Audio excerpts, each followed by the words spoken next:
Hello दोस्तों, welcome to spirit training. मैं उम्मीद करता हूँ कि आप लोग अपने अपने घरों में लॉकडाउन का पालन कर रहे होंगे और सुरक्षित बने हुए होंगे।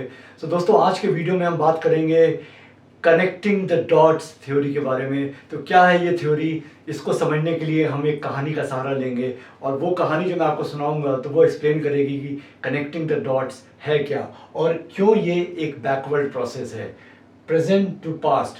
तो इस प्रोसेस समझने के लिए हम एक कहानी सुनेंगे आज।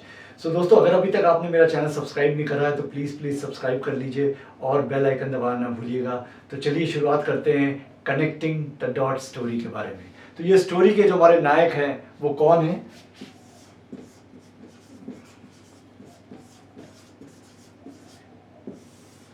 जी हाँ दोस्तों, इस कहानी के नायक हैं स्टीव जॉब्स। स्टीव जॉब्स के बारे में हम सभी लोग जानते हैं, जो अब फिजिकली हमारे बीच में नहीं है, लेकिन जो सबसे बड़ा ब्रांड है आज की डेट में कंप्यूटर्स या मोबाइल फ़ोन्स का, एप्पल, उस एप्पल ब्रांड के जनक थे ये, जिन्होंने अपने घर के गैराज में इस ब्रांड को स्टार्ट करा था और फिर वो क्या सक्सेस स्टोरी बनी हम सभी लोग जानते हैं। लेकिन कनेक्टिंग द डॉट्स की थ्योरी जो इन्होंने सबसे पहले अपने एक भाषण के दौरान बताई, वो उसके बारे में बात करेंगे। 1990 के दशक में जब एप्पल कंपनी टॉप पे चल रही थी पूरे विश्व में और सबसे बेहतरीन कंप्यूटर्स बना रही थी और इन्होंने बहुत जल्दी अपना लेटेस्ट मैकिनटॉश कंप्यूटर उस समय लॉन्च किया था, उसके थोड़े समय बाद एक कुछ ऐसा घटनाक्रम हुआ कि इनको इन्हीं की फॉर्म की हुई या फाउंड की हुई कंपनी यानी एप्पल कॉरपोरेशन से हटा दिया गया और बहुत ही पब्लिकली हटाया गया, यानी सबको इस सूचना जारी करते हुए कि हमने स्टीव जॉब्स को इस कंपनी से अलग कर दिया है। अब स्टीव जॉब्स की मनस्थिति को आप समझिए कि जिस व्यक्ति ने अपने घर के गैराज में जिस ब्रांड या जिस कंपनी को स्टार्ट करा, जिस ऊंचाइयों पे ले गए और एक दिन उसी कंपनी से उनको हटा दिया गया है, यानी अब उनकी सेवाओं की ज़रूरत नहीं है। यहाँ पे स्टीव जॉब्स ये कहते हैं, जब वो ये कनेक्टिंग द डॉट्स थ्योरी बता रहे थे, कि उस समय मेरी समझ में नहीं आया कि ऐसा क्यों हुआ है, लेकिन जब ये उस एप्पल के एसोसिएशन से अलग हुए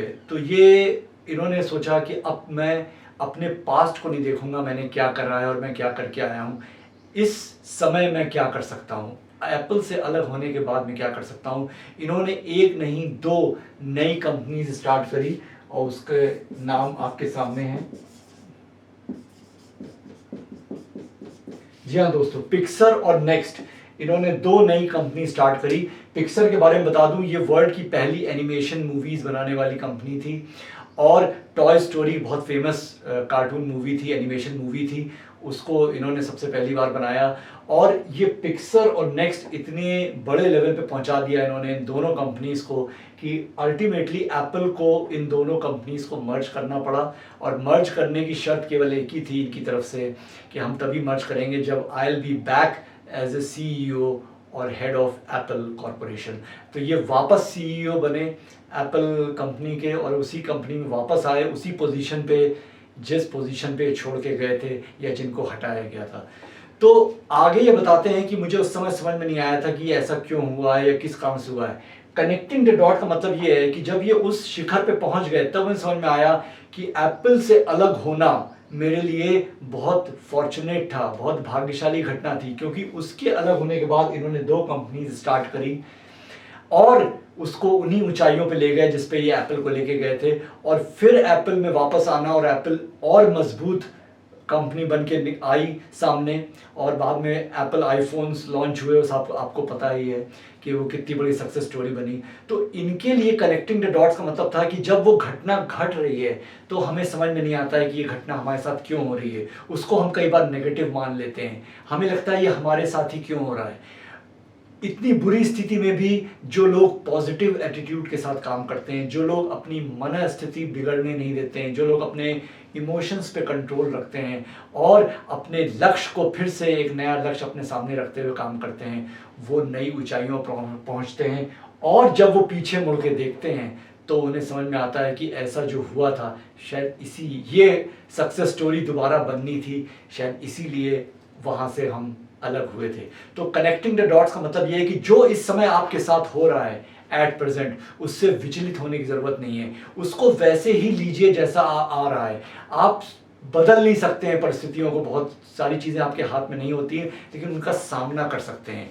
परिस्थितियों का सामना करते हुए आगे बढ़ना, और फिर जब आप सफलता पे पहुंचते हैं तो आप जब पीछे मुड़ के देखते हैं तो आपको समझ में आता है कि जो हुआ था वो अच्छे के लिए हुआ था, और इन नई ऊंचाइयों पे हमें पहुंचना था। शायद तभी ऐसे मोड़ आते हैं कई बार जो हमें अचंभे में डाल देते हैं। तो दोस्तों, ये स्टोरी हमें ये बताती है, कनेक्टिंग द डॉट्स, कि always live in present, don't live in the past. आप पीछे क्या करके आए, आपने क्या अचीवमेंट करे, वो सब थोड़ी देर के लिए भूलना पड़ता है कई बार, और एट प्रेजेंट आपको कई बार जीरो या स्क्रैच से स्टार्ट करना पड़ता है। स्टीव जॉब्स इसका सबसे बड़ा जीता जाता एग्जाम्पल हैं कि स्क्रैच से स्टार्ट करना पड़ता है। आप कितने ही सफल व्यक्ति क्यों ना रहे हों, लेकिन जब कई बार स्थितियां आपको ऐसे जगहों पे लाके खड़ा कर देती हैं जब आपके पास कुछ भी नहीं बचा है, तो फिर एक नई शुरुआत करनी पड़ती है। वो डॉट्स को आगे ले जाना पड़ता है, ताकि जब पीछे आप उन डॉट्स को मिलाएंगे तो वो सक्सेस स्टोरी आपको समझ में आएगी कि ऐसा क्यों हुआ। डॉट्स को कभी भी आगे ले जाके नहीं, आप प्रेजेंट से फ्यूचर डॉट्स नहीं मिला सकते हैं।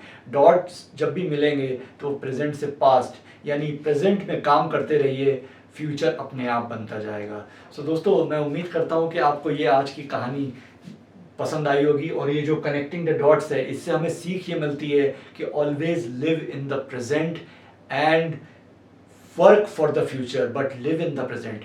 इसी समय प्रेजेंट में काम करते रहिए, लेकिन काम करिए फ्यूचर के लिए। फ्यूचर की तरफ ज़्यादा सोचने की ज़रूरत नहीं है, पास्ट से घबराने की ज़रूरत नहीं है।